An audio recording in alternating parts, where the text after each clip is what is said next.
Silver ലൈനിന് ബദൽ ചർച്ച ചെയ്യാൻ ഒരുങ്ങുകയാണ് LDF.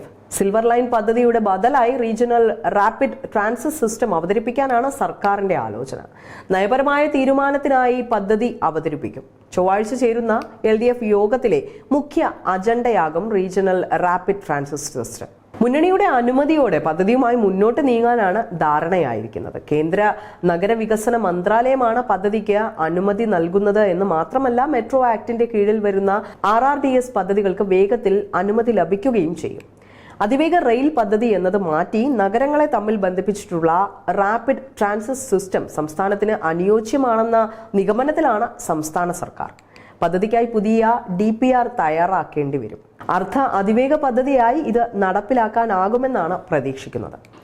റെയിൽവേ ബോർഡിന്റെ അനുമതിയും ആവശ്യമില്ല. നിർമ്മാണത്തിലുള്ള 82 മീറ്റർ ദൈർഘ്യമുള്ള ഡൽഹി മീററ്റ് RTS-ന് മാതൃകയാണ് കേരളം പരിഗണിക്കുന്നത്. റെയിൽവേയുമായി ബന്ധമില്ലാത്ത പാത നിർമ്മിക്കണമെന്നാണ് RRDS പദ്ധതിയുടെ പ്രത്യേകത. നിർദ്ദിഷ്ട സിൽവർ ലൈൻ പദ്ധതി റെയിൽവേ ഭൂമി പങ്കിടുന്നതായിരുന്നു. RRDS-ന് റെയിൽവേ ഭൂമി ഒഴിവാക്കി വേണം രൂപരേഖ തയ്യാറാക്കാൻ. തമിഴ്നാട് 3 RRDS പദ്ധതികൾക്ക് പ്രാഥമിക പഠനം ആരംഭിച്ചു കഴിഞ്ഞു. പദ്ധതിക്ക് സ്വന്തം നിലയ്ക്ക് സംസ്ഥാനം പണം കണ്ടെത്തേണ്ടി വരും. കേന്ദ്ര അനുമതി നേടിയ ശേഷം വായ്പയ്ക്കും സാധ്യതകളുണ്ട്. റെയിൽവേ മന്ത്രാലയത്തിന്റെ അനുമതിയോളം സങ്കീർണമല്ല നടപടിക്രമങ്ങൾ എന്നാണ് വിലയിരുത്തൽ.